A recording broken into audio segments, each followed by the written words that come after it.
Ok. Alors, bonjour à toutes et à tous. C'est un vrai plaisir d'être là avec vous aujourd'hui. Donc, je suis Patricia Guénoun, coach et thérapeute comportementale.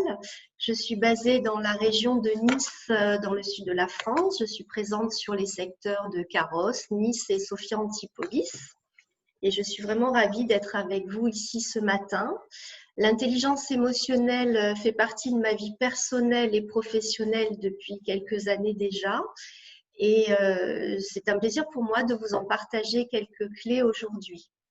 J'ai eu beaucoup de plaisir à co-créer cette conférence atelier avec ma collègue Isabelle. C'est une vraie collaboration de cœur à cœur, comme je les aime. Isabelle? Oui, merci Patricia. Alors écoutez, bienvenue à tous et à toutes également. Alors je me présente, je travaille en tant que coach de vie humaniste et praticienne en intelligence émotionnelle également. Alors moi je suis à Montsartou, à côté de Grasse. Voilà, j'interviens autour de Grasse, Cannes et le bassin de Sofia. Voilà, l'intelligence émotionnelle est aussi un sujet qui est très important pour moi depuis plusieurs années maintenant. C'est une façon d'être qui m'a vraiment permise de me reconnecter à moi-même, à mes émotions, à mes besoins et voilà, de pouvoir créer à partir de là quelque chose de nouveau et professionnellement aussi. Voilà, ça m'a ouvert beaucoup d'options et beaucoup de portes. Et puis aujourd'hui, effectivement, je suis ravie de partager sur ce sujet avec vous parce que je crois que c'est un sujet qui nous concerne tous, qui concerne également tous nos axes de vie et qui concerne aussi, bien entendu, toutes nos relations interpersonnelles. Donc, bienvenue et voilà, on va partir sur ce voyage aujourd'hui. Très bien, merci Isabelle pour cette belle présentation. Simplement dans le chat, confirmez-nous que le son et l'image sont OK pour vous, qu'on n'ait pas de petits soucis, que vous n'ayez pas de petits soucis pour suivre. Ok, voilà, chacun met son petit OK, en tout cas pour Voilà, qu'on puisse être sûr OK. que tout le monde nous entend bien. Voilà, on va prendre un petit temps et puis Super. n'hésitez pas à nous dire également de quel secteur vous vous connectez. Est-ce que c'est en France, hors France, de quelle région? C'est toujours sympa de savoir quelles sont les personnes qui viennent à nous. Et voilà, en tout cas, on est vraiment ravis de vous accueillir. Un vrai plaisir partagé. Merci pour vos réponses, super. Merci, bonjour à toutes. Un grand Ah, merci bonjour de d'être là. Casablanca. Casablanca, Enchantée. Cannes, enchantée. On voyage, hein, nous on adore. Hein. Ouais, depuis Londres. Londres, Ok. super. Antibes, super, super. Génial, merci beaucoup pour vos commentaires. Voilà. Donc, justement, cette séance sera enregistrée et à cette fin, nous vous invitons à couper vos micros pour éviter les bruits parasites, de désactiver vos caméras pour des soucis de confidentialité, vous le comprendrez, d'interagir par chat uniquement. N'hésitez pas à préparer un petit bloc-notes et un crayon pour noter vos ressentis et vos réponses aux différentes petites réflexions qui vous seront proposées. Vous pouvez noter également quelles sont vos attentes en ce début de webconférence. Et puis, n'hésitez pas à vous installer confortablement hein, avec votre boisson préférée. Il faut que ça reste un moment convivial et de bien-être pour vous, en tout cas une pause confort. Un petit temps de questions-réponses sera prévu en fin d'atelier et si on manque de temps, eh bien, on l'aménagera et on prendra le temps de vous répondre par mail sans aucun problème. Et puis, ça se veut un moment convivial et ludique, hein, n'est-ce pas Isabelle? Oui, alors effectivement, c'est une webconférence ludique parce qu'on a souhaité que ce soit un moment d'échange entre voilà, des partages théoriques et également des petites réflexions que nous vous proposerons. C'est la raison pour laquelle voilà, on vous incite vraiment à utiliser le chat pour partager tout au long de la conférence. Donc, effectivement, n'hésitez pas à avoir de quoi écrire à côté de vous. Vous allez voir pourquoi. Et puis, voilà, comme je disais, ludique aussi parce que les émotions, ça se vit et les émotions, ça s'expérimente. Voilà, ce serait dommage que nous ne soyons que sur la partie théorique aujourd'hui. Alors bien sûr, sur la partie confidentialité, donc Patricia l'a dit, effectivement, on a proposé que vous coupiez vos caméras également pour faciliter la bande passante. Et donc voilà, on va utiliser le chat sans aucun problème. Donc si vous avez même des questions à certains moments, n'hésitez pas à nous en faire part et on essaiera de ne pas les rater. La bienveillance, alors bien sûr, la bienveillance, c'est aussi la bienveillance pour soi-même. Voilà, en intelligence émotionnelle, c'est aussi voilà, quelque chose, un point qui est très important dans le respect de soi, dans la douceur avec soi-même, voilà, dans cet instant où vous êtes là, présent, voilà, offrez-vous tout ce qui est agréable pour vous là maintenant. Le respect, ce sera aussi le respect de ce qui est partagé, dans ce que vous souhaitez ou pas partager et dans ce qui sera aussi écrit par les autres. Voilà, on est dans le respect de tout ce qu'on va voir circuler aujourd'hui. Et puis voilà, la partie ludique, c'est aussi la partie fun parce qu'on souhaite que cette conférence soit sous le signe du plaisir, de la légèreté, de la simplicité. Voilà, donc on va partager, voilà, comme si on était tous en face à face aujourd'hui, mais on va essayer de faire en sorte que ce soit très convivial. Tout à Et fait. je vous remercie et puis on va démarrer tranquillement. Très bien. Simplement, ce qu'on peut dire peut-être, Isabelle, aussi au niveau de la confidentialité, c'est que le chat est enregistré mais non visible dans le Absolument. replay.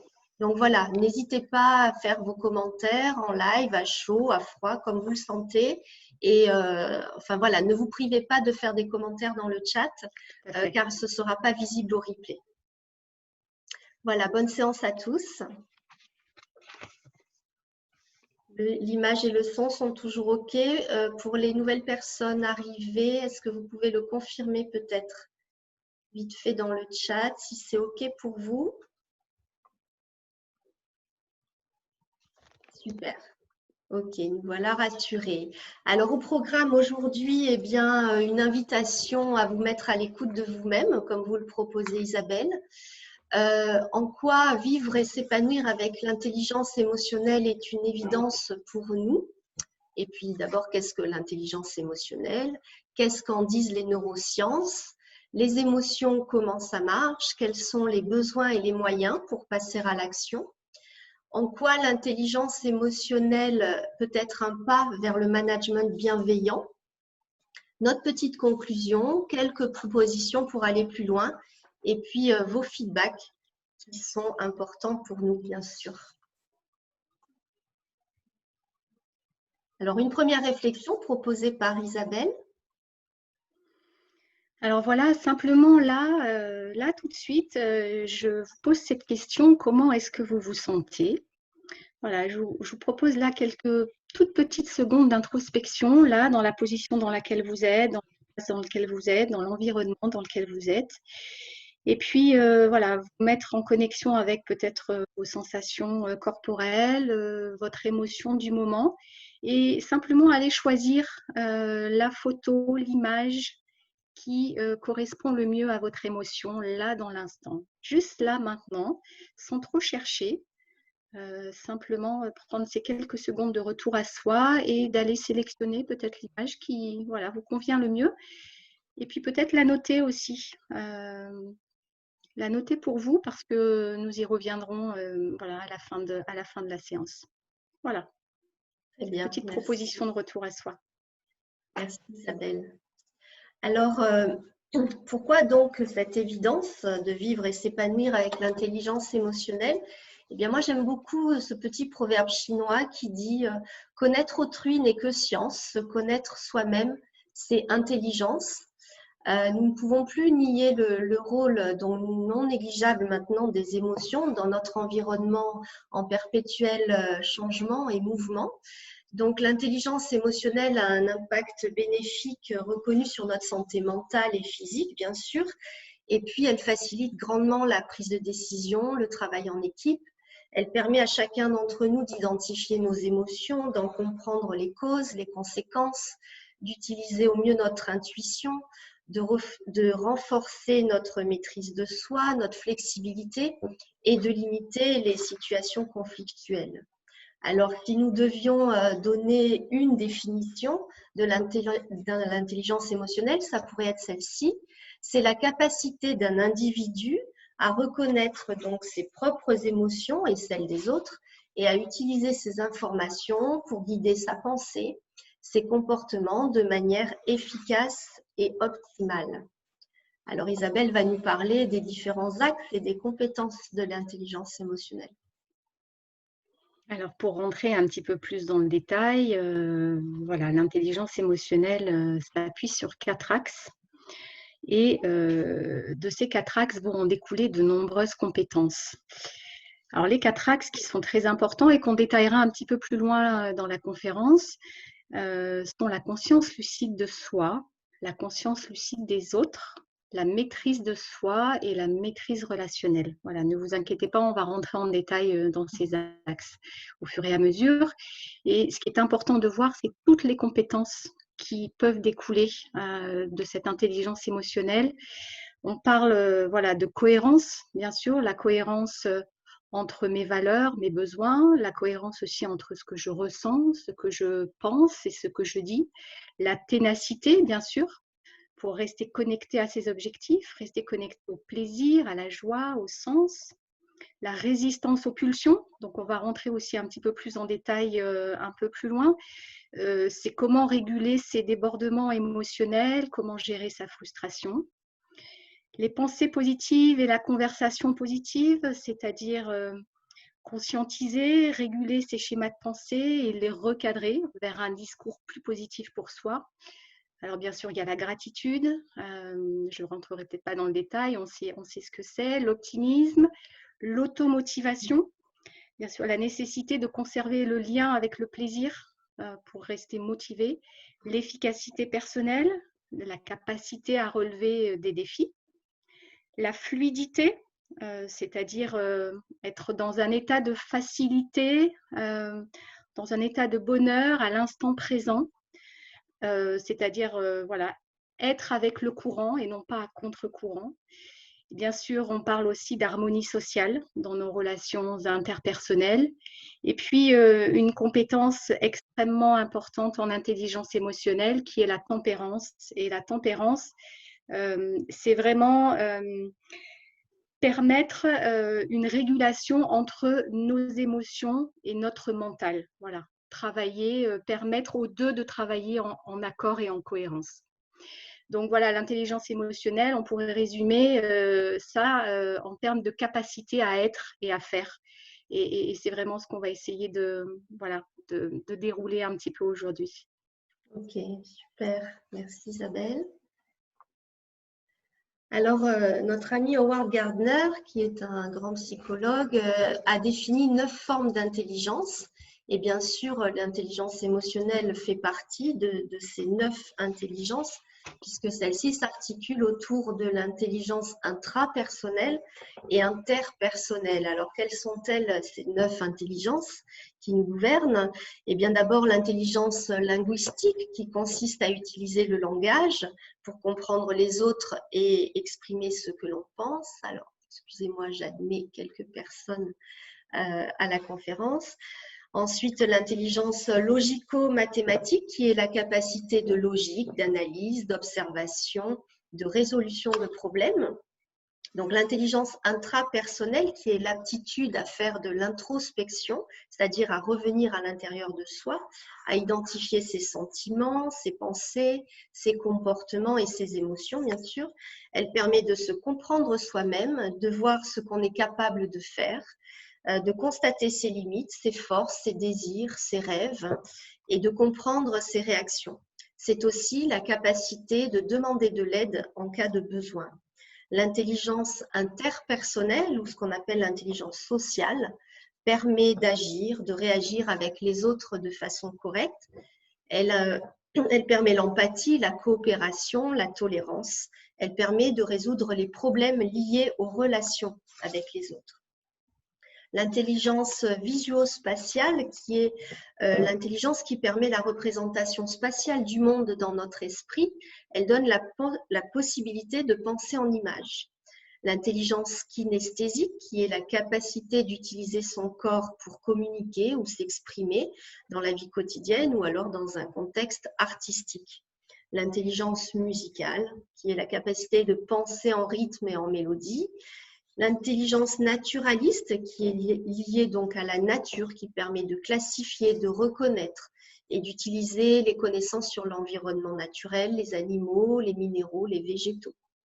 Et puis la dernière, l'intelligence existentielle ou spirituelle, que Gardner nommait la 8e intelligence et demie, car il ne la considère pas comme une intelligence à part entière, et pourtant, elle se définit par l'aptitude à se questionner sur le sens et l'origine des choses, et c'est la capacité à penser nos origines et notre destinée.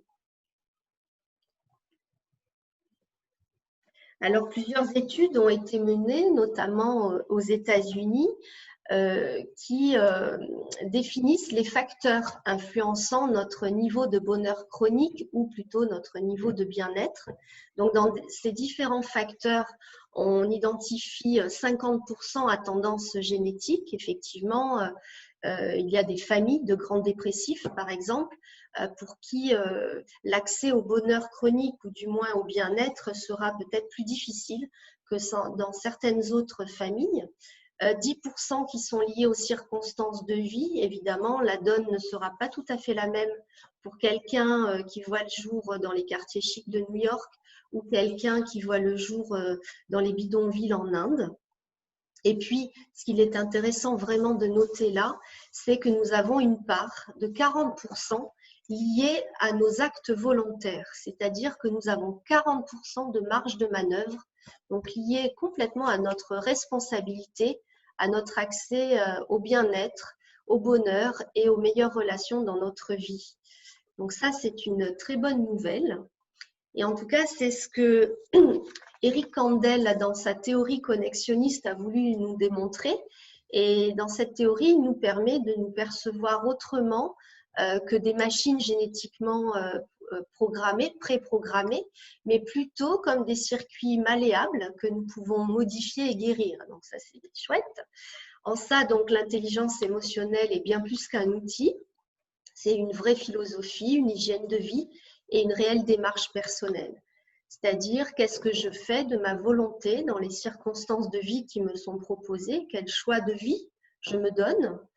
Et l'intelligence émotionnelle, du coup, nous propose de faire évoluer nos pensées, nos comportements via de nouvelles expérimentations pour induire justement les changements pérennes dans notre vie et du coup, de nouvelles connexions synaptiques dans notre cerveau. Et notre changement, bien sûr, dépendra de l'énergie et de la rigueur que nous allons y mettre.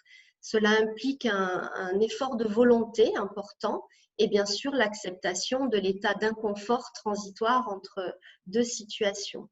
Donc, en ce sens, nous pouvons dire que l'intelligence émotionnelle nous permet de réhabiliter les émotions dans notre vie, de défaire les programmes pour en créer de nouveaux, de mieux nous connaître, de nous amener à mieux communiquer et surtout de nous amener à notre authenticité.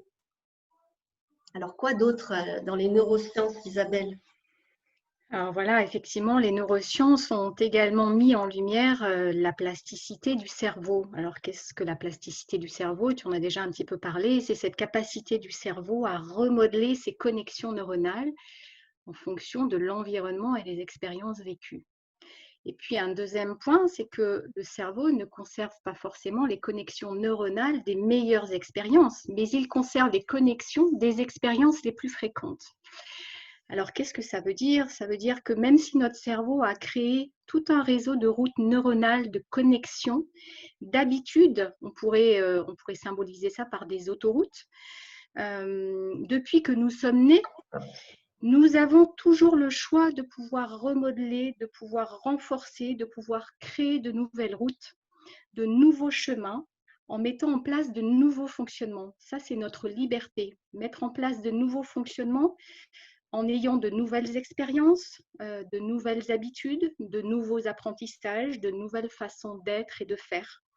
Et c'est toute notre liberté et nos choix qui vont renforcer certaines connexions, mais aussi qui vont en éliminer d'autres. Et quel est l'objectif? L'objectif, c'est effectivement d'aller vers une vie qui nous convient mieux, d'aller vers des choix qui sont en cohérence avec qui nous sommes. Et ça, c'est important de garder cette plasticité cérébrale en tête nous avons ce choix et cette liberté. Et quel choix? Oui. Alors, les émotions, comment ça marche? Tout d'abord, qu'est-ce qu'une émotion en fait? Eh bien, une émotion, c'est une manifestation physique, hein, ça se passe dans le corps. C'est lié à la perception d'un événement. Alors, on a tendance à dire qu'il y a des émotions positives et négatives. Eh bien, non, les émotions ne sont jamais négatives en soi, dans le sens où elles ont leur propre rôle à jouer et qu'elles nous délivrent toujours un message. Donc, soit elles peuvent être confortables ou inconfortables, agréables, désagréables, mais jamais négatives en soi. Une émotion, c'est éphémère si on l'accueille pleinement, si on la vit pleinement. Si on ne prend pas le temps de l'accueillir pleinement, même si elle est désagréable, eh bien, elle risque de se cristalliser dans le corps et devenir un sentiment qui peut durer toute une vie. Donc, en ça, dans une émotion, quand une émotion se manifeste, on va chercher quel est le message qu'elle cherche à délivrer, que pouvons-nous en faire et puis qu'est-ce qu'elle révèle de nous en fait. Alors, pourquoi développer notre potentiel émotionnel? Eh bien, tout d'abord, d'utiliser nos ressources émotionnelles pour les mettre au service de nos objectifs, puis atteindre cet état de tempérance, ce fameux état d'équilibre entre les émotions et la raison. Et puis, en gérant au mieux nos émotions, eh bien, nous allons nous permettre d'atteindre notre plus haut potentiel. Alors, Isabelle va nous proposer un petit moment de réflexion sur nos émotions, l'accueil de nos émotions. Alors là, effectivement, nous allons pouvoir prendre 5 petites minutes pour approfondir un peu cette étape d'accueillir l'émotion, parce que c'est l'étape essentielle en intelligence émotionnelle. C'est la première étape, c'est-à-dire on est dans le premier axe de la conscience lucide de soi. Sans conscience lucide de soi, il est difficile de savoir comment on agit, comment on réagit et comment les autres font de même. Alors là, je vais vous proposer de repenser à une situation dans laquelle vous avez vécu une émotion forte. Voilà, je vous laisse quelques secondes pour repenser à cette situation et puis de voir par rapport à cette situation comment l'émotion s'est exprimée physiquement dans votre corps. Est-ce que vous vous souvenez selon une émotion de colère, de tristesse, de joie, voilà, est-ce que vous avez le souvenir de cette expression corporelle et puis peut-être comment elle s'est exprimée verbalement, quels sont les mots que vous avez prononcés après ça, et puis ensuite voir un petit peu quelles actions vous avez prises une fois que l'émotion a pu être exprimée et voir si vous en avez été satisfait au final. Et puis ne pas oublier aussi de peut-être vous rappeler de l'intensité de votre émotion. Si vous la positionnez sur l'échelle de l'intensité ci-dessous, où est-ce que vous la positionnez, cette intensité entre 0 et 10.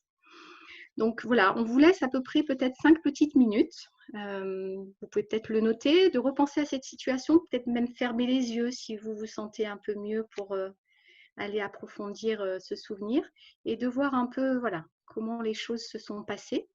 Et puis, quand vous le souhaitez, peut-être de partager sur le chat vos ressentis, comment vous avez vécu cet exercice. Voilà. Première étape pour légitimer l'émotion et l'accueillir telle qu'elle est.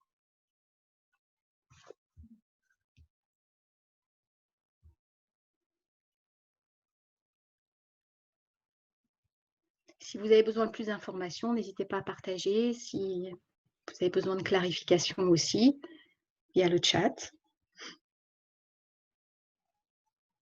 Bien sûr, n'hésitez pas à poser vos questions, à mettre des commentaires dans le chat. On vous le rappelle, le chat n'est pas enregistré dans le replay, enfin n'est pas visible dans le replay.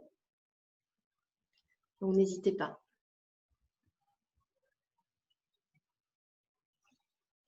Et quand c'est OK pour vous, même de nous l'indiquer, et puis on continue le déroulé de la conférence, si c'est OK pour vous, si ce temps a été suffisant pour vous. Sinon, il vous reste encore quelques minutes pour pour vous recentrer sur l'émotion et l'intensité. On est vraiment, oui, dans l'axe d'identification de l'émotion et c'est le premier axe. On ne peut pas faire l'impasse d'identifier nos émotions et de les accepter telles qu'elles sont,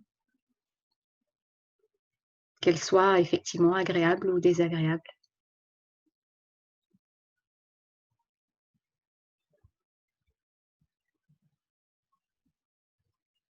N'hésitez pas à partager si peut-être pour certains c'est terminé. Voilà, qu'est-ce que cette petite réflexion a généré pour vous? Comment est-ce que voilà, vous vous sentez? Est-ce que vous avez pu trouver une situation?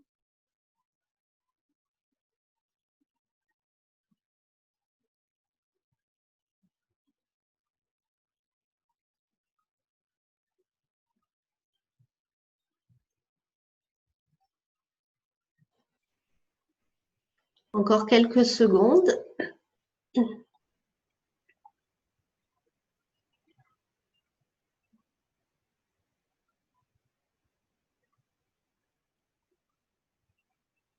Est-ce que cet exercice est aussi peut-être plutôt facile ou difficile pour vous?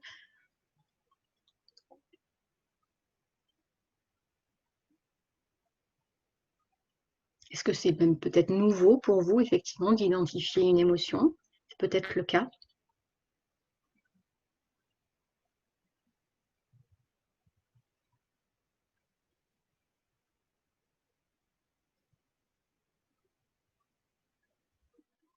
Ok, du coup, si pas plus de commentaires et pas plus d'interactions. Est-ce que certains ont le souhait de partager leur ressenti simplement, sans forcément partager la situation, par le chat, éventuellement? Voilà, n'hésitez pas, c'est aussi un moyen d'être dans l'interaction, même à distance. Tout à fait.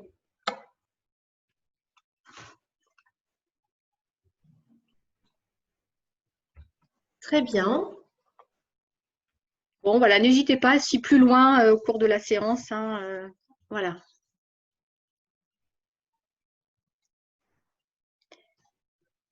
Lucille, oui, ok. Une forte contrariété.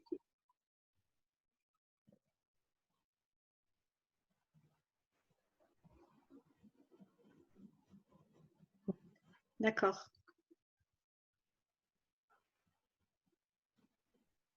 Ok, merci pour vos partages. Super. Super. Vous avez résolu le problème. Merci beaucoup de...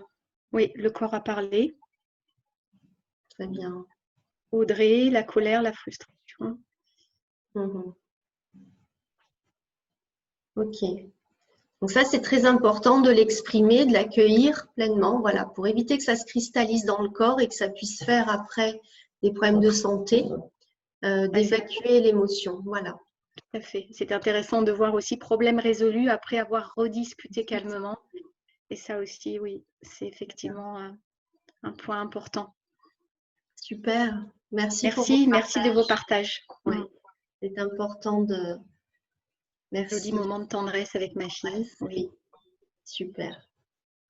Alors justement, comme on l'évoquait, chaque émotion a donc un rôle très particulier à jouer et délivre un message. Par exemple, la colère, c'est clairement la marque d'un manque de respect de nos valeurs, de l'atteinte de notre intégrité ou de notre place. Donc, elle sert à marquer les limites que nous nous fixons et à mettre en garde les autres. La peur, par exemple, nous protège, nous invite à la prudence. Elle nous préserve des dangers ou des situations inconnues en nous préparant à les affronter. Et puis, elle nous sauve, elle nous fait réagir. Ce qui est très intéressant avec la peur, c'est de noter que moins de 10% de nos peurs sont réelles. Toutes les autres sont le fruit de l'imagination de notre cerveau. Intéressant, n'est-ce pas? La tristesse, quant à elle, elle nous conduit à prendre un temps de repli pour permettre le travail du deuil. C'est une émotion qui appelle au réconfort. C'est une émotion de transition. elle rend disponible à une nouvelle donne dans notre vie. Le dégoût, il est très important, le dégoût, car il permet d'éloigner le poison et les empoisonneurs. Le dégoût survient après une intoxication, qu'elle soit alimentaire ou d'un ordre bien différent dans le cas de l'atteinte à notre intégrité physique, par exemple. La surprise, elle est liée à l'imprévu, à l'inattendu, la nouveauté, et elle nécessite en fait de prendre un temps de recul avant d'agir. Et la joie, eh bien, c'est notre émotion de base par excellence, celle que notre cerveau cherche à ressentir le plus souvent possible. Elle sert à partager et à recréer les conditions de réussite. Donc, vous voyez là que chaque émotion a un rôle bien précis et nous délivre un message qu'il est intéressant de prendre en compte. Alors Isabelle, une autre petite réflexion autour des émotions? Alors effectivement, l'émotion a tout un processus détaillé ci-dessous pour aller vers un besoin. Et là, on va intégrer la notion de besoin. Donc l'émotion est liée à un événement, donc un événement que je vis à l'extérieur, lié à mon environnement, ou un événement intérieur, c'est peut-être une pensée, quelque chose qui me déstabilise profondément. Donc l'émotion est une réaction physique qui vient de nos 5 sens et donc qui est liée à ce fameux événement. Cette émotion, elle va délivrer un message. Donc ce message, c'est un signal d'alarme. C'est un signal qui nous permet d'être conscient qu'il se passe quelque chose et que nous sommes déstabilisés. Et puis, cette émotion, effectivement, elle va nous demander de nous mettre en mouvement vers l'extérieur. Donc, la racine latine de l'émotion, c'est ex movere, c'est-à-dire mettre en mouvement vers l'extérieur. Et donc, c'est important parce qu'elle va nous demander effectivement d'avoir une réaction, de nous exprimer pour pouvoir nous remettre un peu plus dans un état de stabilité. Alors, comme nous l'avons vu, l'émotion est utile parce qu'elle nous apporte cette réponse à retrouver un état de stabilité et elle n'est ni négative ni positive, elle est simplement utile pour nous. Et puis, cette émotion, elle va nous demander de passer à l'action, bien sûr, parce qu'effectivement, il va y avoir le besoin d'exprimer cette émotion, on va le voir tout à l'heure. Et puis, une fois que cette émotion s'est exprimée de manière assez rapide, cette émotion, elle va révéler la nécessité d'aller voir quel est le besoin qui n'est pas nourri. Et donc là, il est intéressant effectivement d'intégrer cette notion de besoin qui est absolument essentielle en intelligence émotionnelle. Et qu'est-ce qu'un besoin? Un besoin, c'est un élément vital qui va venir combler un manque ou qui va venir, oui, effectivement, le nourrir. Et ça, c'est absolument essentiel. Donc, on va rentrer un peu plus dans le détail du besoin après. Et puis, une fois que mon besoin va être identifié déjà, eh ben, je vais pouvoir un petit peu voir quelles sont les actions, quels sont les moyens, quelles sont les stratégies que je vais pouvoir mettre en œuvre pour aller nourrir ce besoin. Et une fois ce besoin nourri, effectivement, ben, je vais m'apercevoir que je vais revenir à l'équilibre. Et tout ce processus est extrêmement important à identifier. Et on va revenir un petit peu plus loin sur le besoin. Merci Isabelle pour tout ce détail. Alors du coup… Alors là, effectivement, pour rentrer un petit peu plus en détail dans ce qu'on vient de dire, on vous propose simplement là un petit axe de réflexion que vous pouvez faire chez vous, que vous pouvez mettre en place chez vous après cette conférence. C'est-à-dire simplement lister un petit peu quelles sont les émotions que vous vivez le plus souvent. Et puis les classer en fonction de leur récurrence et de leur intensité et simplement observer ce que cela dit de vous. Voilà. Alors, on vous propose là simplement de noter peut-être ces 3 petits points sur votre, sur votre papier ou votre petit cahier. Et voilà, on vous propose, si vous le souhaitez, de revenir sur ce petit point après la conférence pour pouvoir approfondir comment est-ce que vous fonctionnez avec les émotions.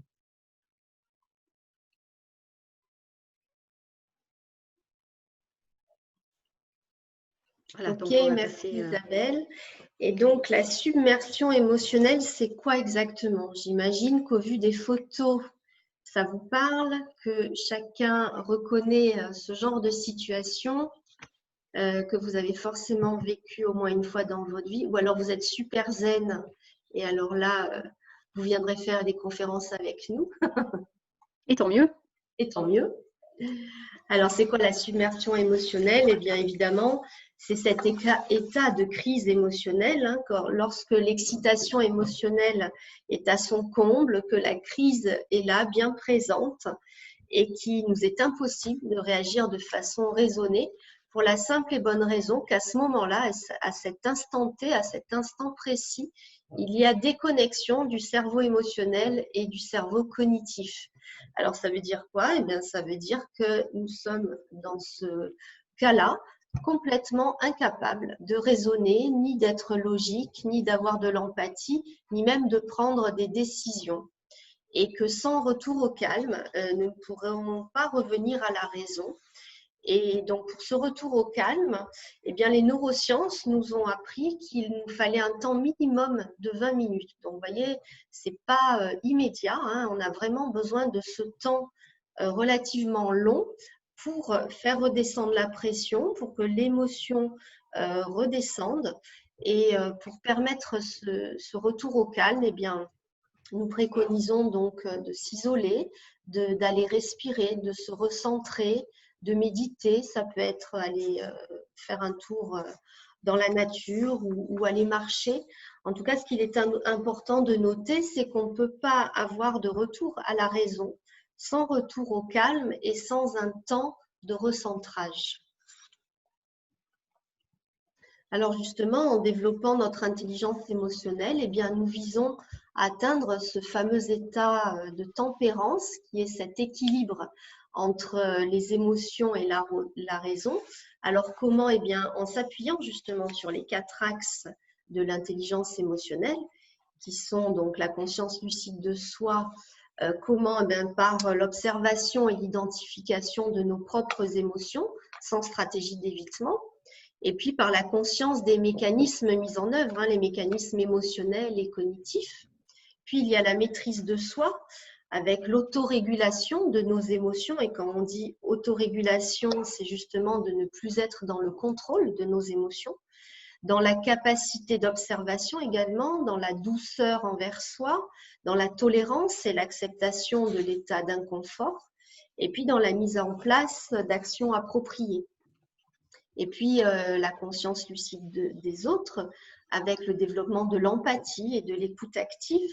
Et puis la maîtrise de la relation par l'acceptation des perceptions différentes de l'autre sans peur, par l'affirmation de soi aussi, par le respect du monde de l'autre, et puis par la mise en place de la communication assertive ou bienveillante, c'est-à-dire en incluant nos propres limites. Ah non, c'est pas là. Bon, il manque un slide, mais c'est pas grave. Voilà, le détail a été dit pour les 4 axes liés avec la tempérance. Isabelle va nous faire une démonstration de la submersion émotionnelle. Alors là, on souhaitait vous montrer quelque chose qu'on a trouvé très intéressant, donc la submersion émotionnelle, voilà, ou le débordement émotionnel, ou encore voilà, quand la petite goutte d'eau fait déborder le vase.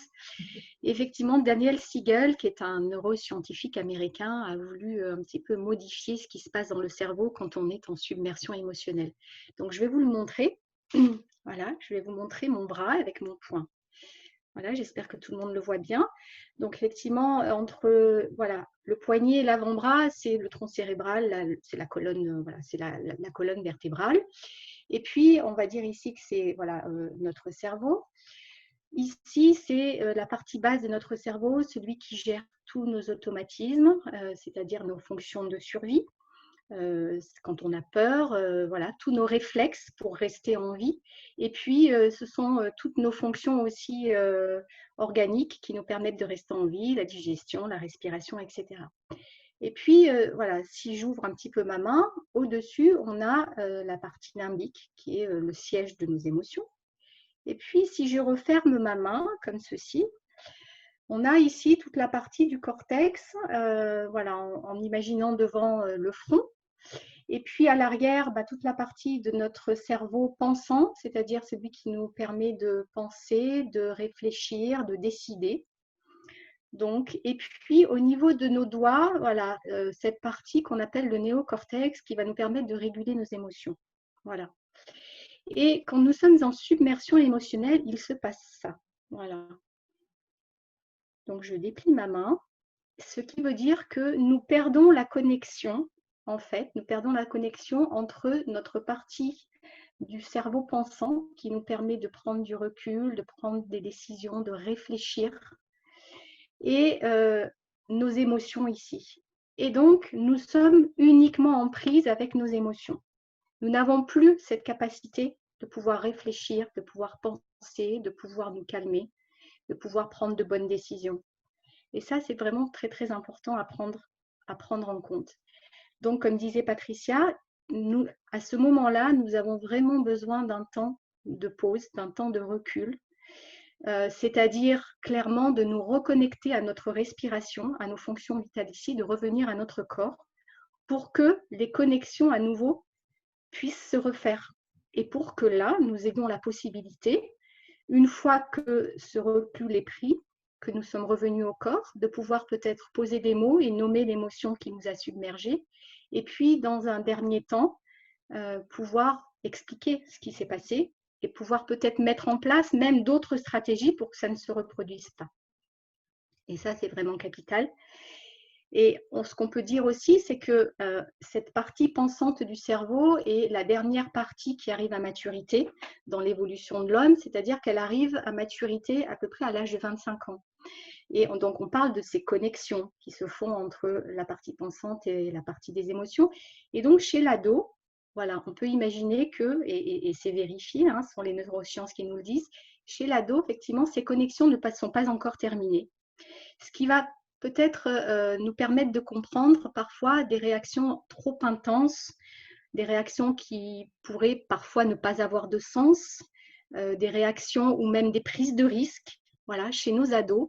Et voilà, cela permet vraiment de comprendre que le cerveau de l'ado est en total chantier et que cela explique bon nombre de réactions qui parfois voilà, pourraient être incomprises ou voire même incontrôlables.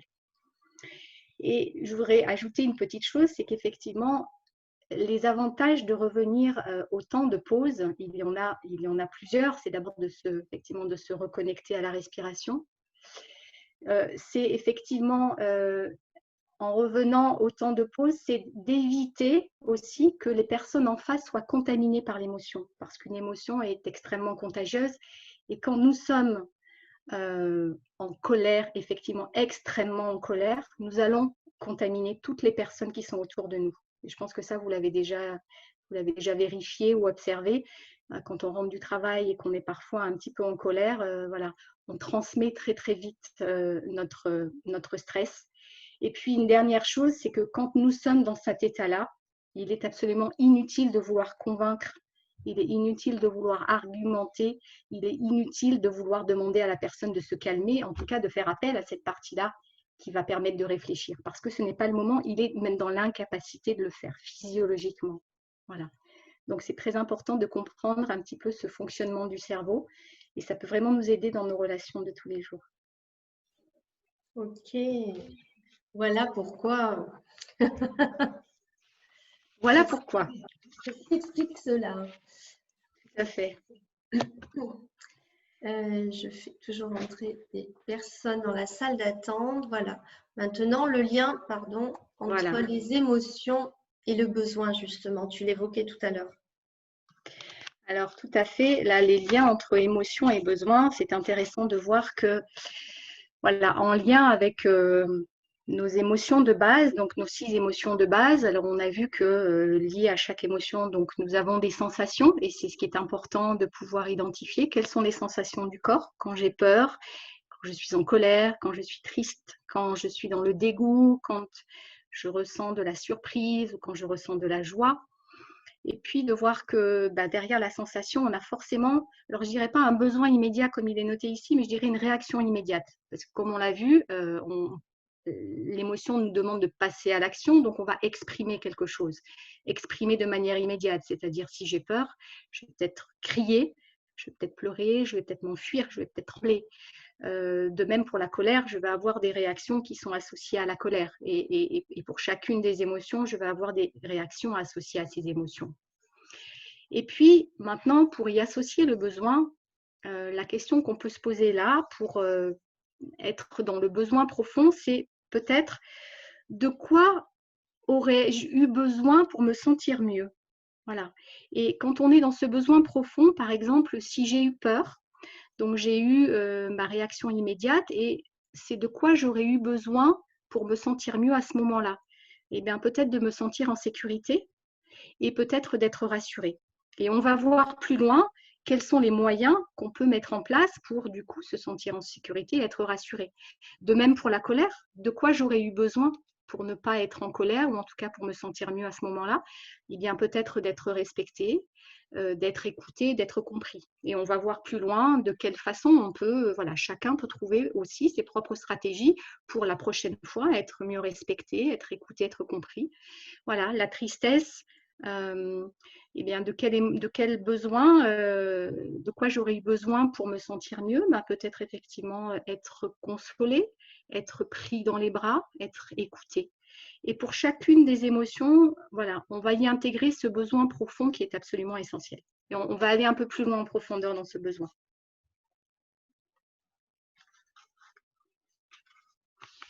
Avec la roue des besoins.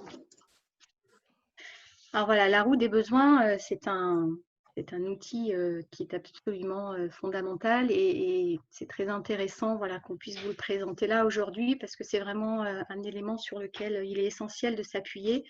Voilà, comme vous le voyez, on a parlé d'émotions de base, mais on a aussi des besoins profonds qui sont des besoins universels. Donc, vous voyez, au centre de la roue, on a là à peu près 7 besoins profonds, universels. Alors, ça peut vous faire penser à la pyramide de Maslow. Effectivement, Maslow avait déjà hiérarchisé certains besoins. Alors là, on n'est pas dans la hiérarchie parce qu'on peut avoir plusieurs besoins nourris ou non nourris de manière simultanée. On n'a pas besoin d'attendre que l'un soit comblé pour passer à l'autre, comme dans la pyramide de Maslow. Ça, c'est un point important. Alors, qu'est-ce qu'on peut dire sur le besoin? Les besoins sont des manifestations de la vie et participent à notre survie. C'est la vie qui cherche à s'exprimer. Donc ça, c'est une définition de Marshall Rosenberg, qui est le père de la communication non violente. Et c'est absolument essentiel de comprendre que le besoin est un élément vital pour nous et l'émotion révèle ce besoin. Donc, avec le besoin, on va se reconnecter donc, à ce qui est vital pour nous. C'est clairement une ressource qui est nécessaire au maintien de la vie. Donc, comme on l'a dit, ces besoins sont absolument universels. Vous avez vu que derrière chaque besoin profond, il y a tout un tas de sous-besoins, bien sûr, en allant dans le détail. Ce qui est intéressant après, c'est d'aller dans le détail. Ce sont des besoins, comme on l'a dit, fondamentaux, vitaux, et ces besoins sont non négociables. Et qu'est-ce que ça veut dire? Ça veut dire qu'on ne pourra pas nier le besoin trop longtemps et qu'à un moment donné, ce besoin, il doit être pris en compte parce que sinon, c'est le corps qui va nous rappeler que le besoin n'est pas nourri et c'est le corps qui va mettre tout en action pour, quoi qu'il en soit, nous faire comprendre que quelque chose ne va pas. Voilà, le besoin, on pourrait dire aussi que ce sont des connexions qui nous mettent en joie, que nous aimons, c'est ce que nous aimons vivre au final, un besoin. Il nous permet de rester dans l'énergie de vie positive. Il est vraiment lié à l'état de vie. Il nous permet de nous relier aux autres parce qu'on va le voir, une fois que notre besoin sera nourri, une fois que nous aurons compris comment fonctionnent nos besoins, on pourra effectivement aller voir ce qui se passe chez l'autre parce que l'autre aussi a ses propres besoins à nourrir, bien sûr. Et ce qui est important de savoir, c'est que effectivement, une fois qu'on va rentrer dans cet aspect du besoin, on va forcément aller le nourrir, mais le nourrir nous-mêmes, parce qu'on est tout à fait en mesure d'aller le nourrir nous-mêmes. On va justement aller chercher les moyens, les stratégies pour le nourrir.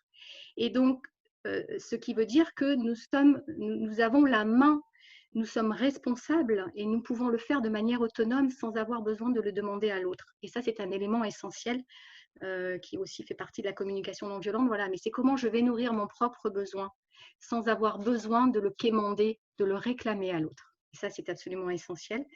Voilà, ce besoin nous permet d'être autonome et responsable. Et puis, il va nous permettre de planter de nouvelles habitudes, parce qu'une fois que j'aurai trouvé mon propre besoin ou mes besoins, nourris et non nourris, ben peut-être que si ces besoins ne sont peut-être pas assez nourris ou suffisamment nourris en ce moment, ben je vais peut-être pouvoir mettre des nouvelles choses en place. Et là, quelle est ma liberté et quelles sont mes possibilités pour fonctionner autrement et pouvoir revenir dans un état d'équilibre et dans un état de sérénité, en tout cas pour moi. Voilà. Mais Isabelle, comment on nourrit un besoin en autonomie en fait? Comment on nourrit un besoin en autonomie? Ben, effectivement, c'est déjà aller voir un petit peu ce qui se passe, de quoi j'ai besoin. Et puis, on peut se poser 3 petites questions pour aider à nourrir ce besoin, peut-être. Par exemple, la question que je peux me poser, c'est dans ma vie, de quoi est-ce que j'aurais besoin pour me sentir pleinement vivant? Ça, c'est une première question qu'on peut se poser. On peut se poser aussi la question, que me manque-t-il aujourd'hui? Et puis, on peut aussi se demander, qu'est-ce que j'aimerais vivre et que je ne vis pas? Voilà. Il y a 2-3 questions qui peuvent nous aider à aller trouver quel est le besoin aujourd'hui qui n'est pas satisfait. Ça, c'est absolument essentiel. Voilà, vous l'aurez compris, les besoins sont un petit peu notre colonne vertébrale. Et si vous voulez, en regardant cette ronde des besoins, nous vous proposons là aussi de manière personnelle une petite introspection que vous pourrez faire chez vous. Et peut-être cette ronde des besoins, vous pouvez la retrouver sur Internet. Et peut-être simplement pour vous, à tête reposée, allez peut-être chercher aujourd'hui quels sont les besoins qui sont nourris, avec lesquels vous êtes en paix, qui vous génèrent du plaisir, qui vous génèrent de l'envie, qui vous génèrent de la joie. Et à l'inverse, quels sont les besoins qui auraient besoin d'être un peu mieux nourris aujourd'hui. Et ça, c'est peut-être important pour vous d'être un peu plus au clair avec ça. Et une fois que vous avez peut-être fait cette liste, les besoins qui sont nourris, ceux qui ne sont pas nourris, justement, dans ceux qui ne sont pas nourris et ceux avec lesquels je me sens peut-être un peu plus ou déstabilisée, en tout cas. Pardon? En décalage. En décalage, voilà. Peut-être quelles sont les solutions que j'ai aujourd'hui à m'apporter? Quelles sont les stratégies? Quels sont les moyens que j'ai à m'apporter pour les nourrir? Alors, par exemple, si je vais dans le besoin d'appartenir à un groupe, si par exemple aujourd'hui mon besoin de partage est moins nourri qu'avant, et si je me sens effectivement en difficulté, ou en tout cas j'ai besoin de partager plus, eh bien concrètement dans ma vie, quelles sont les solutions, quelles sont les options que j'ai à m'apporter aujourd'hui pour pouvoir partager plus, peut-être sortir, peut-être organiser plus de choses avec des amis, peut-être simplement prendre le téléphone plus souvent que ce que je n'ai fait. Voilà, la période de confinement nous a peut-être aussi permis de nous recentrer sur nos besoins et voilà, nous permis de voir aujourd'hui, à la sortie aussi de cette période, ce qui est nourri et ce qui ne l'est pas. Tout à fait. Et c'est l'occasion, oui, de voir ce qui est à votre portée aujourd'hui. Et si ce n'est pas votre portée, ben, l'occasion de mettre votre créativité à profit, Absolument. justement, et de créer de nouvelles choses ou d'apporter de nouvelles choses dans votre vie ou de changer des choses, tout simplement, pour accéder à ce besoin qui n'est pas nourri aujourd'hui et qui vous fait souffrir quelque part. Voilà, on pourrait dire que voilà, tout part du besoin et que c'est vraiment un élément essentiel. Voilà, donc on vous propose, si vous le souhaitez à tête reposée plus tard, de garder cette ronde en tête ou même de la retrouver sur Internet et de faire cette petite introspection sur voilà, l'état de vos besoins du jour. Ok, super. Merci Isabelle pour ce grand détail sur les besoins. Alors, en quoi l'intelligence émotionnelle pourrait être également un pas vers le management bienveillant? Eh bien, incontestablement, c'est un pas vers le management bienveillant puisqu'elle fait partie de ces fameuses compétences douces ou ces compétences comportementales, transversales et humaines qu'on appelle plus largement les soft skills, qui sont devenues aujourd'hui incontournables dans le monde de l'entreprise. Alors bien sûr, le management bienveillant s'appuie évidemment sur les 4 axes qu'on a déjà vus, hein, la conscience lucide de soi, la conscience lucide de l'autre, la maîtrise de soi et la maîtrise relationnelle, bien sûr. Alors, je voulais vous montrer cet article qui est paru il y a quelques semaines dans les Échos. Alors, nous n'aurons pas le temps de le lire malheureusement, mais simplement cet article est très très intéressant dans le sens où il évoquait, donc c'est tout nouveau hein, qu'on parle de ce type de sujet dans la presse économique qui plus est. Il évoquait, il mettait en avant donc le non-renouvellement d'Isabelle Cochet à la direction générale d'Engie pour cause de déficit d'intelligence émotionnelle, vous imaginez. Donc l'article est très intéressant dans ce sens, puisqu'il permet de dénoncer le manque de bienveillance de certains dirigeants et grands managers en expliquant les impacts très lourds de conséquences sur les salariés, sur les équipes et les organisations. Alors, une personne qui a été déconnectée, voilà. Hop. Alors, c'est quoi la bienveillance? Eh bien, nous savons tous que l'être humain a besoin de bienveillance pour vivre et donner le meilleur de lui-même. S'il n'en reçoit pas suffisamment, eh bien, sa nature se rebelle, tout simplement. Le niveau de stress augmente et sa motivation baisse. Et à contrario, s'il en reçoit abondamment, eh bien, il s'épanouit, le niveau de stress diminue et la motivation augmente. Le sens également semble être de moins en moins présent dans les équipes et dans les organisations. Il est en tout cas de plus en plus rare, alors qu'il s'agit d'un levier de motivation incontournable, car il favorise le bien-être psychologique, l'engagement affectif dans l'organisation. Le sens diminue les effets du stress puisqu'il aide à prendre conscience de l'utilité de son action, de sa contribution au monde. Par exemple, pour vous donner un exemple, les jeunes de la génération Z sont très très liés au sens et ils sont dans l'incapacité de rester dans une entreprise ou dans un environnement qui manquerait de sens pour eux. Ils ont vraiment une connexion intrinsèque à la vie et au sens. Et ils ne peuvent absolument pas rester dans un environnement où il manquerait de sens pour eux. Donc, c'est quoi être un manager bienveillant? Eh bien, c'est éviter de générer du stress à ses collaborateurs, car tout simplement, il devient carrément impossible de les motiver dans ce contexte-là. Donc, la bienveillance n'est plus considérée aujourd'hui comme une option réservée aux managers courtois et attentifs, mais plutôt comme un réel devoir, et en tout cas un authentique droit pour les collaborateurs.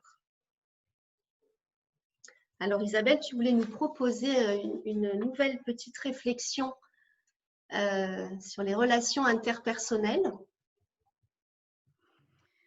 Oui, alors là, effectivement, dans ce petit axe de réflexion que vous pourrez aussi faire chez vous, c'est peut-être, voilà, là on est dans la conscience lucide de soi, mais aussi justement on va aller prendre en compte ce que vit l'autre.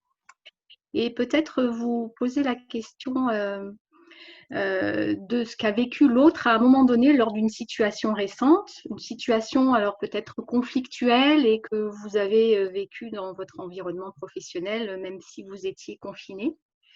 Et peut-être voir, d'après vous, quelle était l'émotion de la personne avec qui voilà, il y a eu tension, et puis de voir quelle était votre émotion à vous. Et puis, peut-être vous poser la question, puisqu'il était déstabilisé et que quelque chose ne fonctionnait pas, peut-être quels étaient ses besoins. À ce moment-là, de quoi aurait-il eu besoin pour se sentir mieux? Et vous de même, de quoi auriez-vous eu besoin pour vous sentir mieux et pour faire en sorte que la communication soit du coup plus fluide, plus positive, plus sereine? En tout cas, qu'il y ait un lien entre cette personne et vous, un lien plus serein. Et puis, de voir peut-être quelle aurait pu être l'issue de sortie, une autre issue de sortie, voilà, qu'est-ce qui aurait pu être mis en place de votre côté pour que la situation soit différente? Alors, on ne va pas imaginer ce que l'autre aurait pu mettre en place, hein, puisqu'on n'agit pas pour l'autre, mais en tout cas, on agit pour soi. Et qu'est-ce que vous, peut-être, avec la connaissance voilà, un petit peu mieux de l'intelligence émotionnelle, qu'auriez pu vous mettre en place? J'ai du mal à parler. Auriez-vous pu? Voilà, qu'auriez-vous pu mettre en place pour que la situation soit moins conflictuelle et s'améliore? Voilà. Quelles idées vous auriez eues là, maintenant, si une autre situation se reproduit? Comment feriez-vous? Voilà. Donc ça, c'est peut-être quelque chose que vous pouvez noter aussi et peut-être voilà, prendre le temps de réfléchir à ça chez vous à tête reposée. Ok, merci Isabelle. Alors, quand on parle de soft skills, on parle de quoi exactement? Eh bien, là, vous avez par exemple à l'écran la roue des compétences émotionnelles définie par le docteur Baron. Simplement, donc, les soft skills, c'est un ensemble de compétences. C'est d'abord les compétences émotionnelles qui amènent à faire évoluer nos comportements et donc qui amènent à de nouvelles compétences comportementales. Et c'est cet ensemble de choses qu'on appelle les soft skills ou les compétences douces. J'aime beaucoup ce nom de compétences douces et qui est complètement antinomique avec le monde de l'entreprise. En tout cas, c'est bien qu'on amène de la douceur voilà, dans les compétences qu'on va demander hein, à nos techniciens et à nos managers et à nos dirigeants, etc. Donc, les soft skills sont généralement regroupés en 3 catégories. D'abord, tout l'aspect communication, avec évidemment l'art de communiquer, de réseauter, de travailler en équipe, de négocier, d'être influent. Puis l'agilité, avec les compétences donc de prise de recul, de gestion de stress, d'ouverture d'esprit, de flexibilité et autres, d'efficacité bien sûr.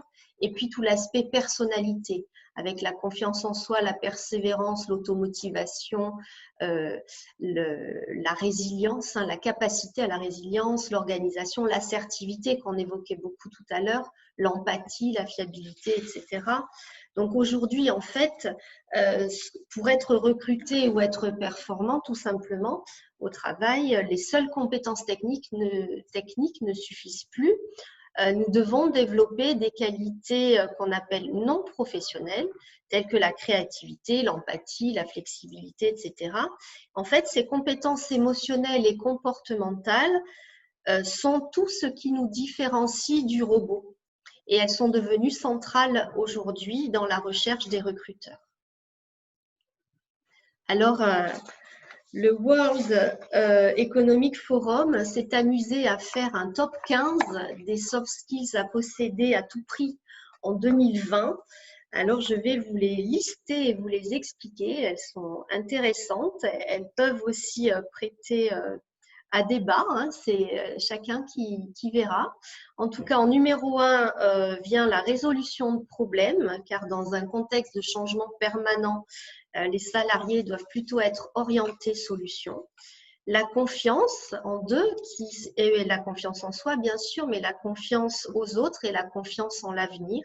Et l'épisode, par exemple, de Covid-19 l'a bien démontré. En 3, l'intelligence émotionnelle, hein, qui nous fait partir du postulat qu'il est possible de prendre du recul, d'identifier ses émotions et celles des autres pour ne plus les subir. En 4, l'empathie, comprendre la réalité de l'autre. En 5, la communication, être précis, concis, clair. En 6, la gestion du temps, ne pas multiplier les tâches, ne pas subir le quotidien et savoir identifier les éléments qui vous font perdre du temps. En 7, la gestion du stress, avec l'impact sur notre énergie, bien sûr, sur notre efficacité, sur notre prise de décision et sur notre créativité et même notre confiance en soi. En 8, la créativité. Il s'agit surtout de créer là des connexions entre les choses, les idées et les gens. En 9, l'esprit d'entreprendre, être dans une dynamique positive toujours et être orienté solution. En 10, l'audace, la capacité à oser. En 11, la motivation, C'est à la fois trouver la motivation pour soi, bien sûr, mais savoir donner la motivation aux autres. En 12, la vision et la visualisation. Donc, la vision, c'est la capacité à voir le chemin pour arriver à l'objectif. Et puis, la visualisation, c'est visualiser les événements et entraîner son cerveau pour percevoir les choses. En 13, la présence, et je dirais même la pleine présence, qui est de plus en plus présente en entreprise et en management. Il faut savoir être présent physiquement et mentalement. En 14, le sens du collectif. Seul, on va plus vite, mais ensemble, on va plus loin.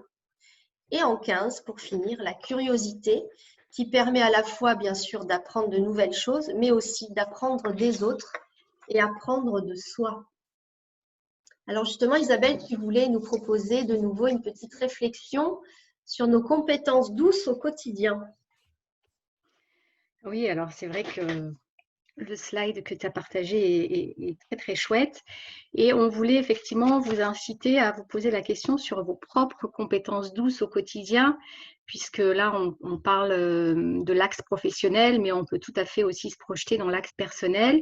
Et voilà, pendant 5 petites minutes, on vous propose d'aller voir quelles sont aujourd'hui les compétences douces que vous possédez, qui sont faciles pour vous, dont vous êtes conscient. Donc, lesquelles pensez-vous avoir? Après, on reviendra sur le slide des compétences justement pour que vous puissiez regarder de près. Et puis, lesquelles pensez-vous mettre en action dans votre quotidien? Voilà. Est-ce que certaines vous mettent en difficulté? Voilà, c'est tout à fait possible aussi. Et puis, aujourd'hui, dans votre vie personnelle, relationnelle, professionnelle, quelles sont les compétences dont vous auriez besoin et que vous souhaiteriez acquérir? Donc, on va vous laisser 5 petites minutes. Peut-être, Patricia, tu peux rebasculer sur le slide d'avant. Si vous voulez, voilà, réfléchir à aujourd'hui. Quelles sont les compétences que vous possédez et que vous mettez en œuvre? Et puis, quelles sont celles que vous souhaiteriez acquérir, qui vous manquent, que ce soit dans votre, voilà, dans votre vie personnelle ou professionnelle?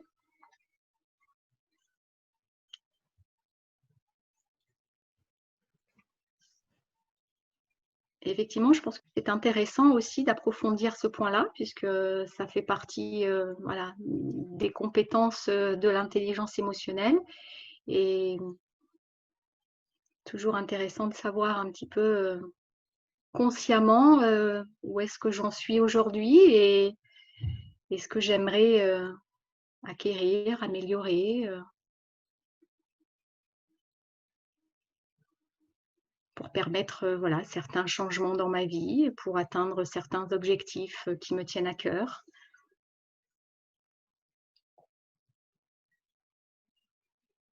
Et puis, on vous invite à partager dans le chat aussi, hein, si vous le souhaitez. Voilà, simplement vos ressentis sur l'exercice, vos prises de conscience.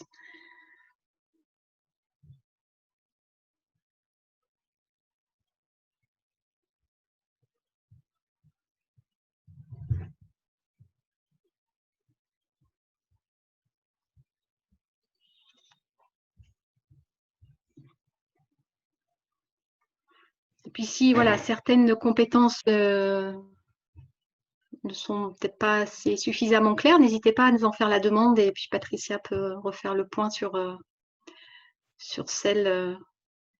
Bien sûr. Justement, quelques commentaires là dans le chat qui disent voilà, que certaines personnes sont formées au management bienveillant et que c'est vraiment intéressant de voir l'impact de l'application de l'intelligence émotionnelle dans ce domaine. En fait, l'intelligence émotionnelle fait intrinsèquement partie du management bienveillant du fait des 4 axes qu'on a évoqués, hein, donc la conscience lucide de soi, la conscience lucide de l'autre, la maîtrise de soi, la maîtrise relationnelle. Tout ça, c'est vraiment, ça constitue à part entière la bienveillance. Et donc, le management bienveillant, c'est prendre en compte ses propres besoins, ses limites, prendre en compte les besoins de l'autre, les limites de l'autre, etc. C'est bien gérer son temps, bien gérer son stress, c'est donner du sens à l'équipe, à chacun de ses collaborateurs. Voilà, donc tout ça, c'est l'intelligence émotionnelle et ça fait partie de façon intrinsèque du management bienveillant. On vous délivre en fin de la conférence quelques ouvrages aussi. Vous pourrez bien sûr les noter pour aller un petit peu plus loin. Oui, je vois, Dominique nous dit le terme à posséder est un peu extrême peut-être. Oui, on n'est pas là dans la Bien sûr. performance, Là, on n'est pas là, c'est c'était… pas une idée de performance, c'est simplement une idée de faire un simple état des lieux et de voir ce Oui, vers tout à quoi on a fait. envie de tendre. Oui, oui, c'était le classement, en fait, c'est le World Economic Forum qui l'avait libellé comme ça.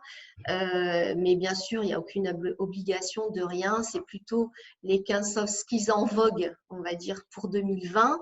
Ce classement est propre à chacun. De toute manière, c'était pour vous donner un classement, pour vous dire qu'il y avait quand même des instances qui travaillaient sur le sujet, entourées de différents coachs, de managers, etc. Donc, ça devient un sujet vraiment incontournable et qu'il y a vraiment maintenant un classement, en tout cas des listes et des listes de compétences à acquérir pour être considéré aujourd'hui comme un manager bienveillant ou, moi j'ai plutôt envie de dire comme un manager tout court, un manager correct, puisqu'on a dit que c'était même plus que ce n'était plus une option aujourd'hui, la bienveillance, mais vraiment un droit et un devoir, quoi. Alors, ce que je pourrais effectivement ajouter, c'est que toutes ces compétences, forcément, ce sont Manager juste, oui, pardon. des propositions d'axes de développement et ça touche aussi à qui nous sommes, ça touche à ce que nous avons vécu jusque-là, ça touche à ce que nous avons envie d'être et on parle d'abord de soi-même, effectivement, et nous sommes des êtres humains, donc personne n'est infaillible et c'est vrai que notre environnement est en constant changement et que voilà, nos émotions nous permettent de nous adapter tous les jours au changement de nos vies. Donc effectivement, l'empathie, voilà, ce qui est dit est une compétence pas toujours facile à maintenir tout au long de notre vie, bien sûr. Et toutes ces compétences-là, effectivement, ne sont pas faciles à acquérir. Voilà, on essaie simplement de tendre vers. Et encore une fois, ça peut être en lien avec nos besoins. Et puis dans le management, dans le monde professionnel, c'est aussi parfois en lien, c'est surtout en lien aussi avec l'entreprise. Mais voilà, ne pas oublier que ça passe d'abord par nous et qu'on fait de notre mieux quelque part. Voilà. Même si, comme dit Patricia, effectivement, dans le management, il y a parfois besoin, effectivement, peut-être d'améliorer encore certaines choses. On n'a pas parlé de communication, mais il y a aussi peut-être la communication aussi, dans la communication non violente, dans la gestion des conflits, qui est aussi absolument essentielle. Voilà, il y a quelques compétences qui peuvent être effectivement Donc, mises en place. Martine, dans le chat, nous dit, ne sont-elles pas en nous? Alors oui, pour certaines personnes, d'autres devront peut-être développer. Donc, c'est l'occasion, en tout cas, ces listes et ces classements proposés dans différentes presses, l'occasion de se questionner, un axe de réflexion envers soi, de savoir est-ce que moi, je me sens suffisamment en pâte avec mes équipes, avec mes collaborateurs? Est-ce qu'en matière de résolution de problèmes, j'ai des progrès à faire? Est-ce qu'au niveau confiance en soi et confiance en les autres et en l'avenir, je suis OK ou pas? Donc, en tout cas, c'est des axes de réflexion pour être chaque jour un peu plus une meilleure version de soi, que ce soit au niveau personnel ou au niveau professionnel. On ne peut pas être, pour moi, on ne peut pas différencier les deux, évidemment. Donc, c'est tellement important que ça, c'est les capacités à être et à faire qu'évoquait en début de conférence Isabelle, c'est exactement ça. En quoi être un bon manager pour vous, quelle capacité à être, quelle capacité à faire vous allez développer pour être le meilleur manager possible envers vos collaborateurs. C'est vrai qu'on Voilà. peut aussi rappeler que malheureusement, on ne peut pas changer l'autre. Et c'est vraiment vain de se dire qu'on peut, on peut changer les autres, même si effectivement, comme je vois écrit, certains managers ou N+1 sont loin d'être bienveillants. Ça nous, l'intelligence émotionnelle, là, encore une fois, nous pousse à revenir vers nous, à refaire le point sur ce qui est important pour nous, sur ce qui est même essentiel ou vital pour nous, et du coup, de mettre en place des choix, des stratégies, de prendre notre responsabilité pour adhérer ou ne pas adhérer, accepter ou ne pas accepter, continuer ou ne pas continuer. Voilà, malheureusement, voilà, vraiment, on ne peut pas changer l'autre. Ouais. Donc déjà commencer par nous et de voir où sont nos limites. Tout à Voilà. fait, et en appliquant la communication assertive, hein, qui est vraiment le fait de, en exprimant dans la bienveillance nos propres limites. Vous n'êtes pas obligé de tout accepter sur tous les tons, etc. Donc, en exprimant vos propres besoins et en exprimant peut-être de façon plus ferme, tout en respectant la bienveillance, vos limites, peut-être que les choses évolueront un petit peu dans votre cadre professionnel. On sait que c'est pas simple du tout, c'est un sujet très vaste et qui est pas simple du tout. Alors Isabelle, en plan d'action, tu nous proposes? Alors voilà, il nous paraît essentiel de parler d'action, puisque voilà, les émotions nous mettent dans l'action. Les émotions nous demandent de nous adapter à notre environnement pour changer ce qui ne nous convient pas. Et ce serait dommage de s'arrêter simplement voilà, de la théorie ou voilà, simplement quelques petites phrases ou quelques petits mots qui ont résonné pour nous, mais de s'arrêter là. Ce qui est important aujourd'hui, c'est de se dire qu'est-ce que j'ai envie de développer moi aujourd'hui dans ma vie personnelle ou professionnelle, là peut-être dans ce que j'ai vu là tout au long de la conférence, qu'est-ce qui a vraiment résonné pour moi et qu'est-ce que je voudrais concrètement mettre en place, qu'est-ce qui est le plus urgent pour moi à mettre en place aujourd'hui. Donc simplement, quel serait mon premier petit pas, sans idée de performance ni de stress, simplement pour moi. Qu'est-ce qui est important concrètement aujourd'hui de changer, de modifier, voilà, simplement de mettre en action. Et puis, clairement, quelle est l'action que je vais mettre en place dès ce soir, dès demain, dès ce week-end, pour commencer à amorcer un changement, voilà, pour commencer à modifier quelque chose dans ma vie. Et ça, c'est vraiment important d'en prendre conscience.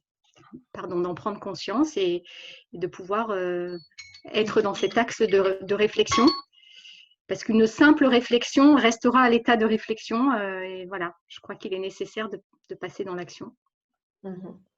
Ok, super. Alors, on ne peut pas parler d'intelligence émotionnelle sans la notion de gratitude. Oui, la gratitude, voilà, c'est une des nombreuses compétences de l'intelligence émotionnelle. On en parle de plus en plus partout. Et effectivement, la gratitude, c'est une compétence, c'est aussi peut-être des moyens ou une stratégie qui peut être très facile à mettre en place déjà pour soi. C'est-à-dire par rapport à ce que je fais, par rapport à la vie, par rapport à l'environnement qui m'entoure.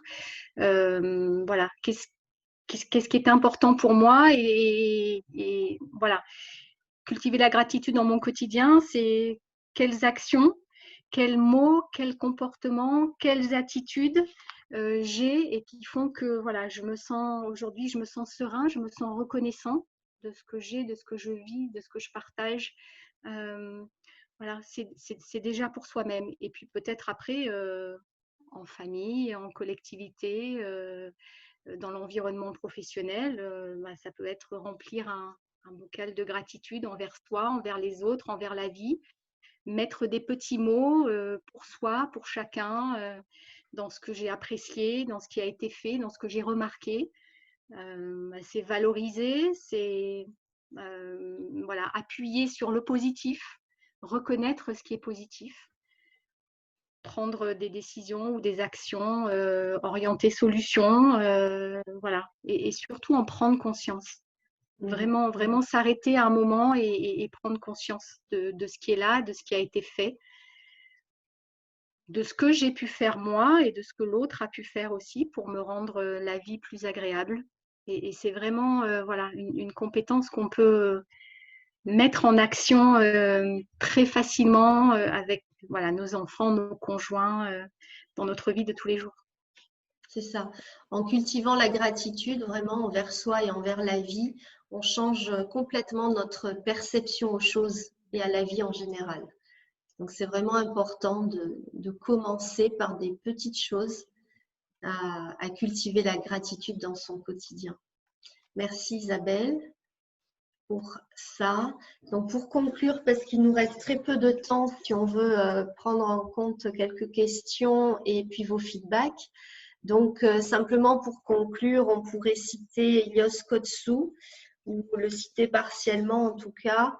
L'intelligence émotionnelle, eh bien, c'est une invitation simplement à changer notre relation aux émotions pour se construire un chemin de vie plus harmonieux, plus riche et plein de sens. En tout cas, c'est comme ça qu'on voulait vous partager l'intelligence émotionnelle et on espère que c'est dans ce sens-là que vous l'aurez compris et intégré.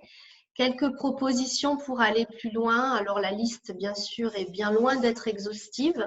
En tout cas, c'est quelques-unes de nos inspirations. Donc, avec quelques ouvrages très connus, notamment l'intelligence émotionnelle de Daniel Goleman. Donc, on vous laisse piocher ceux qui vous parlent. Et voilà, l'intelligence émotionnelle est bien sûr, donc, ça agit sur notre vie personnelle, sur notre vie professionnelle et sur la parentalité positive aussi. Hein. On en a peu parlé, mais il faudrait qu'on fasse une conférence dédiée sur le sujet. Vraiment, c'est vraiment en lien avec, bien sûr, la communication positive, la psychologie positive, et en tout cas l'ouverture envers nos enfants et nos ados. Voilà, donc peut-être juste pour faire le lien avec ce que tu nous proposais en début de conférence, Isabelle. Oui, là, c'était effectivement, il s'est écoulé voilà, 1h25. Simplement, peut-être revenir à vous, là, maintenant, prendre quelques secondes peut-être pour peut-être fermer vos yeux, revenir aux sensations corporelles et peut-être simplement voir quelle est mon émotion, là, maintenant. Elle est peut-être différente du départ. Et elle a probablement changé. On vit énormément d'émotions les unes derrière les autres, même de manière inconsciente. Et peut-être, voilà, votre image de départ a peut-être changé. Alors peut-être en allant voir un petit peu au fond de vous quelques secondes, là maintenant, qu'est-ce que vous choisiriez comme image? Est-ce la même ou est-ce une autre? Est-ce que votre émotion a évolué? Et si oui, de quelle façon a-t-elle évolué? Est-ce que vous pouvez lui donner un mot différent? Voilà, simplement prendre le temps de voir pour vous ce qui a changé entre le début et maintenant. Voilà, quelque chose à noter pour prendre conscience que tout bouge, tout est en évolution, rien n'est statique, tout est en mouvement, l'émotion est en mouvement, l'environnement est en mouvement. Ok. Alors, si vous avez quelques questions, n'hésitez pas à les indiquer dans le chat. On va prendre quelques minutes pour vous répondre en live. Et puis, si vous n'avez pas de questions dans l'immédiat, n'hésitez pas, et que ça vous vient plus tard, n'hésitez pas à nous les faire parvenir par mail. Et nous serons vraiment ravis de vous y répondre, de prendre le temps de vous y répondre par mail. Voilà, n'hésitez pas vraiment. Voilà, s'il y a peut-être des questions qui n'ont pas eu le temps d'être posées tout au long de la conférence, voilà, n'hésitez pas à les poser maintenant ou plus tard par mail, voilà, si vous le souhaitez. Par mail, oui. Alors c'est vrai voilà, il y a peut-être des sujets qu'on n'a pas encore couverts et qu'on essaiera de voilà, proposer par la suite. En tout cas, c'était voilà, une façon de rentrer dans l'intelligence émotionnelle avec des points qui nous paraissent essentiels. Tout à fait. Donc, si pas de questions, là, je vois aucune question dans le chat, donc tant mieux, c'est qu'on a été plutôt clair dans ce cas-là. que vous connaissez déjà bien le sujet et on en parle de plus en plus, donc ça ne m'étonnerait pas. Oui, absolument. Et ok, donc dans ce cas-là, nous vous remercions infiniment, vraiment infiniment pour votre présence, votre participation. Et vous savez à quel point votre avis est important pour nous. Donc, nous aimerions vraiment que vous répondiez à ces quelques questions pour votre feedback. Donc, qu'avez-vous apprécié dans cette webconférence? Est-ce que la conférence a répondu à vos attentes du départ? Et quelque chose vous a-t-il manqué? Si oui, quoi? Et puis, avec quoi vous repartez? Donc, n'hésitez pas à faire vos commentaires, dans le chat ou nous envoyer vos commentaires par mail, bien sûr, très volontiers. Je vous laisse les questions quelques instants. Est-ce que vous avez appris des choses nouvelles? Est-ce que voilà, cela vous a permis d'ouvrir voilà, des pistes de réflexion?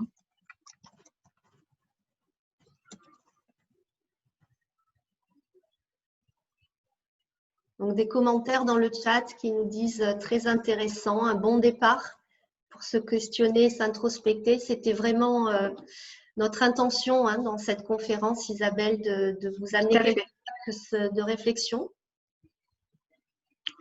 Oui, le fonctionnement par les neurosciences, c'est effectivement un point essentiel qui fait partie de l'intelligence émotionnelle, voilà, sans trop rentrer dans le détail, sans que ce soit trop lourd non plus.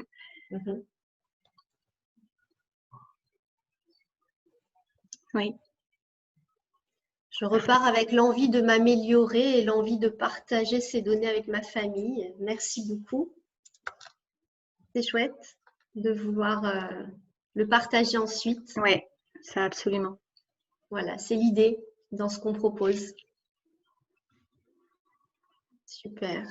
Ok. Des pistes de réflexion très intéressantes à faire pour ma part à tête reposée. Oui, oui, c'était l'idée de noter et d'y revenir après. Oui, tout à fait.